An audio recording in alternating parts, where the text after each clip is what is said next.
Hi, my name is Dasun and I'm the CEO of Das CX Consulting. We are a customer experience and digital transformation consultancy based in Melbourne, Australia. Recently, I did a video about why businesses should focus on starting their own direct to consumer channel, especially consumer goods businesses. Because with the COVID and pandemic, we obviously saw the value of having an online digital online channel to push your products directly to the consumers.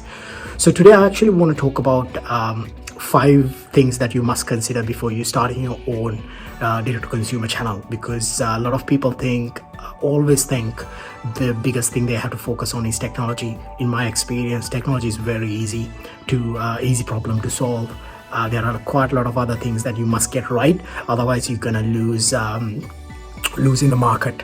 So here are the 5 things that you must focus on when you're actually starting your direct to consumer channel. Number 1, you must think about your messaging for your existing consumer retailers. Why? Because once you start your direct to consumer channel, you become one of their competitors. They're not gonna like it.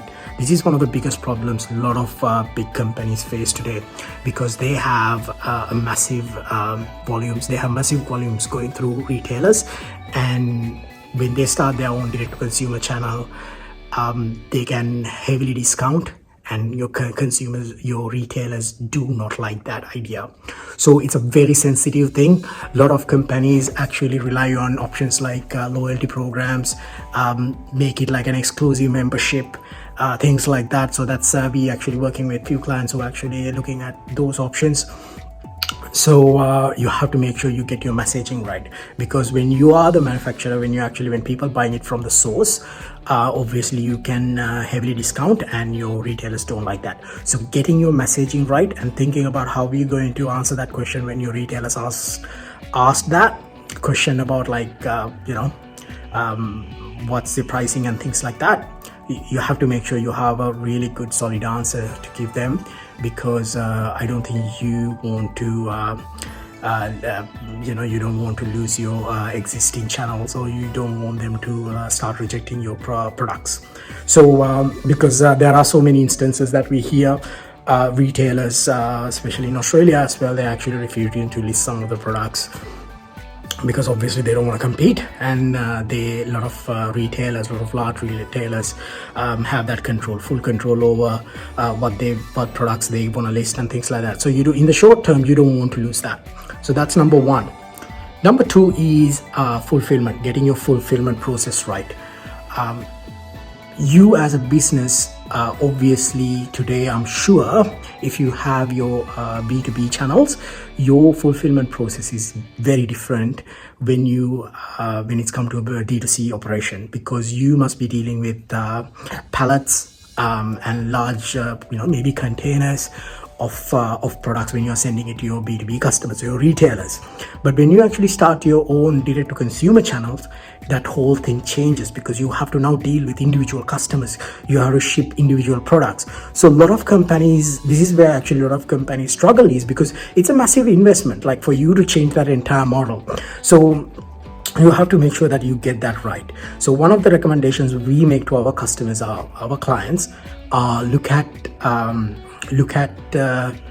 things like look at working with an existing fulfillment provider, because working with an existing fulfillment provider will actually help you to get the job done without have too much impact on your existing operation, because you can actually treat them as just another fulfillment retailer. So all they do is they will look after the shipments, they will look after the management of the stock, and they'll look after everything. So you don't have to worry about it. You just have to make sure you integrate your e-commerce platform with their WMS platform, and don't have to worry about it. So that's how that's what we recommend to our clients. Number three is return process. A lot of people don't think about it, but the return process is very important. Being a customer experience consultancy, everything we do is we always look at it from the customer experience perspective. Return process is one of those things that actually going to define a great customer experience, because if the customer find your return process to be clunky and hard to do, and it's it's not good enough, then obviously they're not going to buy from you, because they don't want to do it, because it's too much effort. So obviously there's a big possibility of you losing a client. But then again, it depends on how many returns and things like that, and the type of the product you work with, whether it's a perishable consumer good or non-perishable consumer good. So the processes changes. So one of the things we actually advise our clients is to get that process right. It is very, very important. So once that's done, the last thing, well, not the last thing, number 4 is how to market your product. So this is a fun thing. So this is where you have to be very careful when you're working out how you should market your direct to consumer channel, because a lot of companies spend quite a lot of money on different channels talking to this so-called expert, because everybody's a digital marketing expert these days. But you have to make sure you get it right. One of the proven methodologies we recommend is email marketing. So if you obviously we recommend email marketing, we recommend social media marketing. Social media marketing, you have to be very careful. You have to make sure you pick the right team. The people who are working with customers like yours, like companies like you, who are used to selling consumer goods product, who have a good strategy in place, who have a proven track record, and so on and so forth. Email marketing, I would say, is one of the best methods to sell a consumer goods still to this day, because the customer response is amazing. The conversion is crazy. We recently went live with one of the products in the wine and spirits industry, and within the first week, the responses we got through email marketing campaigns was amazing. So there you go. You have to make sure you get your marketing strategy right. Be very careful when you selecting who's your digital marketing partner, because there's a lot of dodgy people out there who's willing to make money out of you. So that's number 4. Number 5 is actually getting the technology right. So I think I explained to you, this is one of the things that a lot of people ask, and they think this is the most important thing.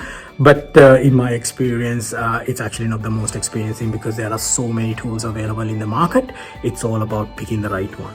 So there are options, like if you're a small to medium organization, you can look at platforms like WooCommerce, Shopify, Magento. But if you're actually more in the enterprise scale, you can actually, and it doesn't mean that you can't use a platform like Magento and Shopify in the enterprise level, but enterprise scale, then if you can spend that much, then you can also look at platforms like Salesforce, Commerce Cloud, SAP Commerce Cloud, and so on and so forth.